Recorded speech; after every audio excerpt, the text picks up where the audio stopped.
പിന്നെ ഈ കഥ ഈ പടം ചെയ്തു.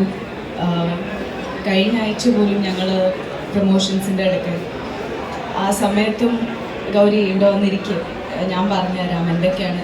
സാർ ഒരു ഹെൽത്ത് ഇൻസ്പെക്ടർ ആയതുകൊണ്ട് തന്നെ എല്ലാം ഭയങ്കര ഒരു അറിവും അത് ഷെയർ ചെയ്യാനുള്ളൊരു മനസ്സും ഉണ്ടായിരുന്നു നിസാമയ്ക്ക്.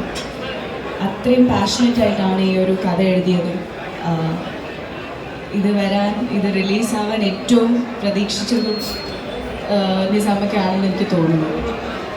ഇത് 1-ാം തീയതി ഞങ്ങളുടെ പടം റിലീസായിരുന്നെങ്കിൽ ചിലപ്പോൾ നിസാമയ്ക്ക് ഞങ്ങളുടെ കൂടെ ഉണ്ടായിരുന്നതന്നെ.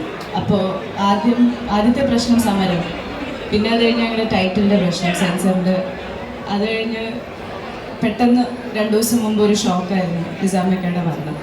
അത് സത്യം പറഞ്ഞാൽ എനിക്കെപ്പോഴും അക്സെപ്റ്റ് ചെയ്യാൻ പറ്റിയിട്ടില്ല. ഇന്ന് ഞങ്ങളുടെ കൂടെ ഇല്ല എന്നുള്ളൊരു കാര്യം ഞങ്ങൾക്ക് ആർക്കും സിങ്ക് ആവുന്നില്ല. അത്രയും ഇമോഷണലായിട്ടാണ് ഇന്ന് ഞങ്ങൾ എല്ലാവരും. സിനിമ നന്നായിരുന്നു. എനിക്ക് കുറച്ച് കൂടുതൽ ഇഷ്ടപ്പെട്ട സെക്കൻഡ് ഹാഫാണ്. സ്ക്രിപ്റ്റ് റൈറ്റർ ഇല്ല ഇവിടെ.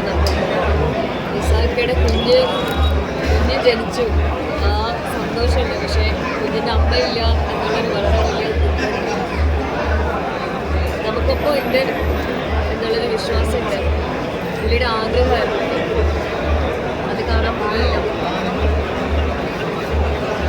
ഇതിനെക്കുറിച്ച് എനിക്ക് കൂടുതൽ സംസാരിക്കുന്നില്ല. എല്ലാവരും വന്ന് സിനിമ കാണണം.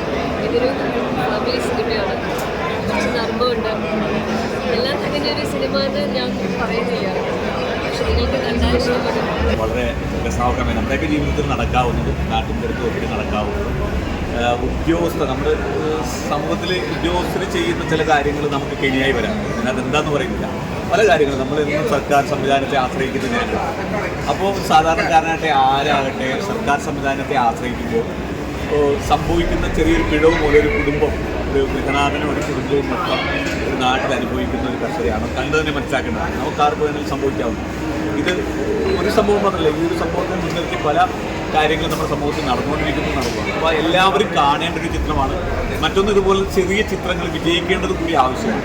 വലിയ കോടികൾ മുടക്കിയുള്ള സിനിമകൾക്ക് അതും വിജയിക്കണം. അതൊരു വലിയ ബിസിനസ്സും വ്യവസായമൊക്കെ ആയതുകൊണ്ട് വലിയ താരങ്ങളുള്ളതും കോടികൾ മുടക്കുന്ന സിനിമയും വിജയിക്കണം. അതിനൊപ്പം തന്നെ നമ്മുടെ ഈ കൊച്ചു താരങ്ങൾ അഭിനയിക്കുന്ന, അതുപോലെ തന്നെ വലിയ ആർഭാടങ്ങളോ വലിയ സാമ്പത്തികമോ ഇല്ലാതെ അപ്കമിങ് ആയിട്ടുള്ള ആർട്ടിസ്റ്റുകളെ നായകന്മാരാക്കിക്കൊണ്ട് വരുന്ന ഈ സിനിമയും വിജയിക്കേണ്ടതാണ്. കേരളം ഏറ്റെടുക്കേണ്ടതാണ്.